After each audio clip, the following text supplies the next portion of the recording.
네, 장윤기 사건의 경찰 부실 수사 의혹이 더 윗선으로 향하고 있습니다. 내일 구속심사를 앞둔 광주 광산서 전 형사과장이 국가수사본부와 광주경찰청을 윗선으로 지목했습니다.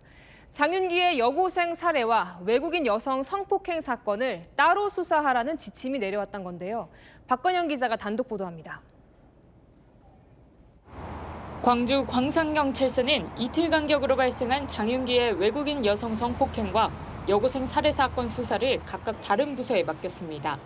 경찰 특별수사단은 그 이유를 조사해왔습니다. 강력팀에서는 강간 사건 관련 자료도 공유받아 기록에 첨부한 사실을 확인한 바 있으며 별도로 수사하게 된 경위에 대해서는 계속 확인 중에 있습니다. 당시 광주 광산서 형사과장 박모 경정 측은 분리수사가 국가수사본부와 광주경찰청의 지침이었다고 주장했습니다. 두 사건을 병합 수사하자고 수차례 의견을 냈더니 국수본이 광주경찰청을 통해 따로 하는 게 좋겠다는 지침을 줬다는 겁니다. 외국인 여성 사건과 관련해서도 윗선 지시가 있었다고 주장합니다. 베트남 여성에 대한 살인 예비 혐의는 강력팀에서 수사하라는 전화 연락을 받았다는 겁니다. 광주 광산경찰서보다 상급 관서에서 사건 수사에 개입했다는 경찰 내부자 주장이 제기된 건 처음입니다. 박 경정은 직권남용 등의 혐의로 내일 법원에 구속영장 심사를 앞두고 있습니다. 특별수사단은 박 경정의 직속 상관인 광산경찰서장 김모 경무관에 대한 출국 금지를 법무부에 요청했습니다. 채널A 뉴스 박건영입니다. 네, 경찰은 현직 경찰인 장윤기 아버지에 이어 또 다른 현직 경찰인 큰아버지도 불러 조사했습니다. 장윤기 가족인 경찰관들이 수사에 부당한 영향력을 행사했는지 확인하는 건데요. 큰아버지는 동생이 울면서 전화해 사건을 처음 알게 됐다고 주장했습니다. 김지우 기자입니다. 경찰 특별수사단이 오늘 장윤기의 큰아버지 장모 경감을 불러 조사했습니다. 현직 경찰관인 큰아버지를 직접 조사하는 건 오늘이 처음입니다. 장윤기 사건 초동수사팀에 큰아버지가 부적절한 부탁을 했는지 확인하려는 건데 장 경감은 오늘 출석길에 지난 5월 7일 장윤기 부친이 울면서 전화해 사건을 처음 알았다고 주장했습니다. 초동수사팀 관계자를 알지 못한다며 연루 의혹을 부인한 걸로 전해졌습니다.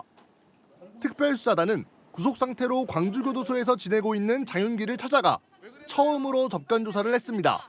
초동 수사 과정의 특혜나 은폐에 대해 알았는지, 외국인 여성 상대 성폭행과 스토킹이 여고생 살해와 연결되지 않도록 진술하라는 조언 등을 받았는지도 확인 대상입니다. 앞서 검찰 수사팀은 앞뒤가 안 맞는 진술을 하는 이유를 장윤기에게 추궁하자 수사를 성적으로 몰아갈까 봐 라고 말했다고 밝혔습니다. 채널A 뉴스 김지우입니다.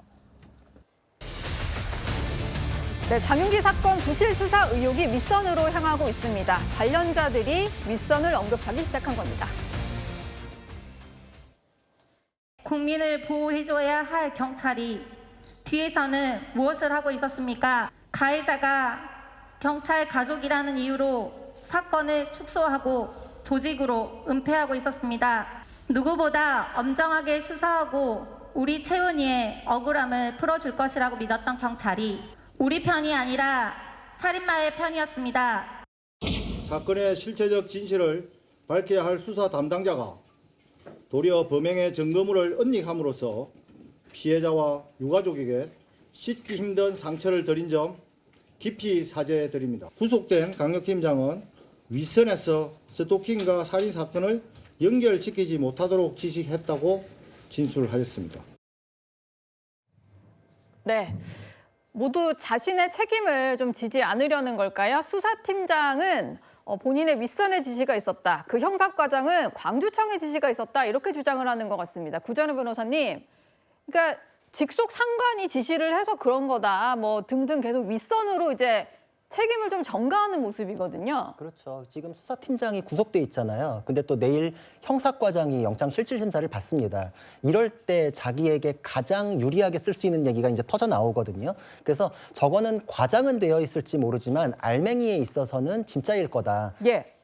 광주경찰청이라는 어마어마한 더 윗선에서부터의 조직적인 은폐, 조작 시도가 있었을 것이다라는 거를 충분히 추단을 할 수 있습니다. 왜냐하면 저것마저도 전혀 있지도 않은 거짓말인데 내일 영장 777에서 들어간 사람이 저런 걸로 방어 논리를 세우면은 그 자체가 조작이나 증거인멸의 우려이기 때문에 그냥 바로 구속돼 버리거든요. 예. 그러니까 제가 보기에는 이거는 그냥 수사팀 차원에서 조작을 했어도 어마어마한 사건인데 경찰서를 넘어서 이제 경찰청까지 개입한 게이트급이다. 이제 이게 관문이 완전히 열린 것이거든요. 경찰이 통제받지 않을 경우에 얼마나 조직적으로 사건을 묻어버리고 조작할 수 있는가를 극명하게 드러냈다.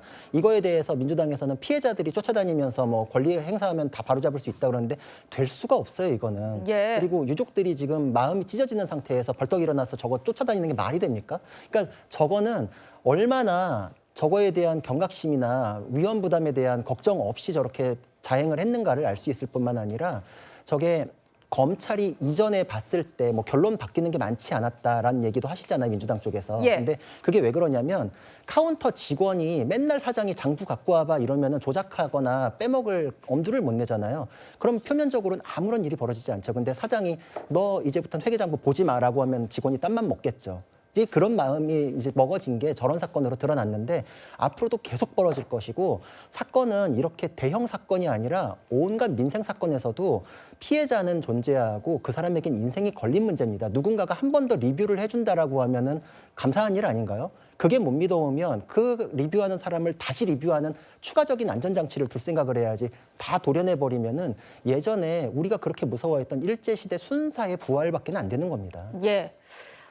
전 형사과장이 내일 영장실질심사를 받습니다. 거기서 저런 부분들을 주장을 한다는 게 저희 채널의 취재 결과 확인이 됐는데요. 윗선은 또 어떤 반응을 보일지 좀 지켜봐야 될 것 같습니다. 이렇게 조직적 은폐, 축소 의혹 수사가 본격화되면서 장윤기에 대한 첫 접견 조사도 오늘 이루어졌습니다. 일단 참고인 신분이라고 하는데요. 차재원 교수님, 예. 경찰이 특혜를 제공했느냐 뭐 이런 여부를 좀 조사하는 것 같아요. 그렇죠. 뭐 장윤기가 그러니까 여고생을 그러니까 살해한 부분은 일단 뭡니까 강간살인 혐의로 기소가 돼서 재판을 받고 있는 도중이잖아요.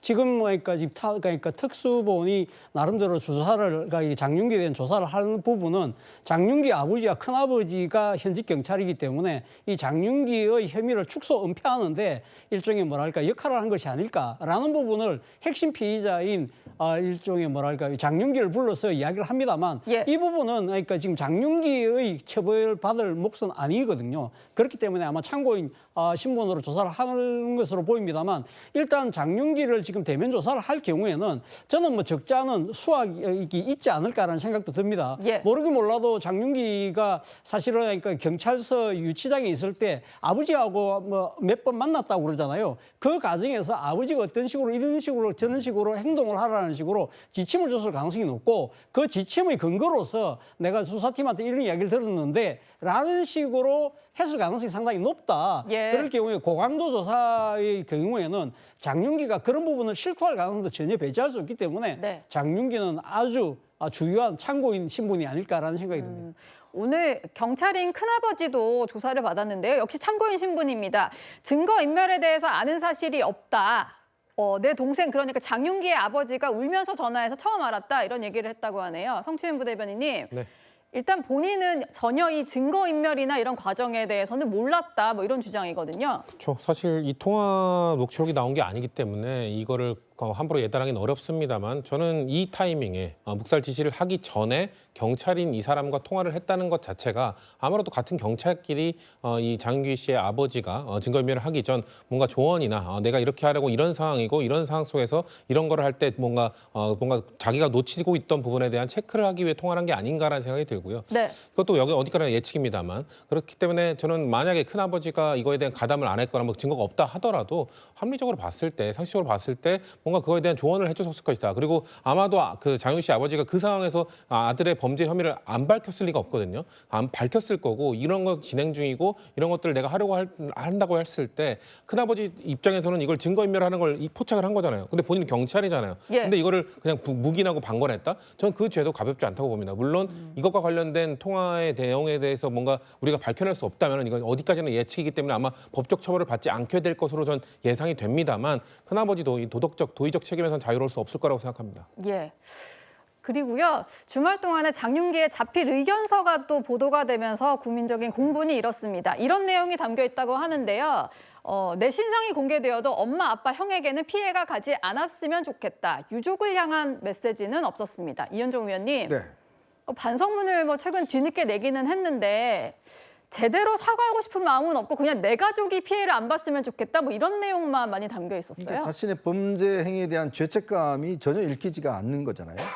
그리고 이 범죄의 어떤 수사 단계에서 거짓말을 많이 했다는 거 아니겠습니까? 당시 수사했던 검사의 이야기를 들어보면 계속적으로 본인이 우연이었다, 어떤 우발적이었다 이렇게 이야기를 했는데 증거 조사를 한 11차례 정도 보완서를 해보니까 전혀 그게 사실이 아니고 미리 또 알고도 있었고 굉장히 어떤 범죄를 조직적으로 했다는 게 드러났지 않습니까? 예.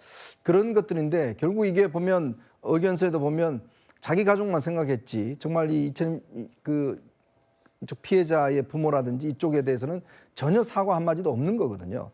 저는 그래서 이 장윤기가 결국은 지금 이제 앞으로 재판 과정에서 또 어떻게 밝힐지도 주목해 봐야 된다고 생각이 듭니다. 그러니까 검찰의 조사 단계에서 본인은 진술을 했지만 또 법정에 나가서 법정에 일단 이제 성폭력 관련된 살인 행위로 인정은 했지만 그 이후에 진행이 되는 과정에서 어떻게 또 진술을 바꿀지는 모르겠거든요.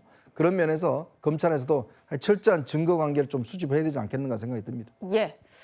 장윤기 사건에 대해서 좀 짚어봤습니다.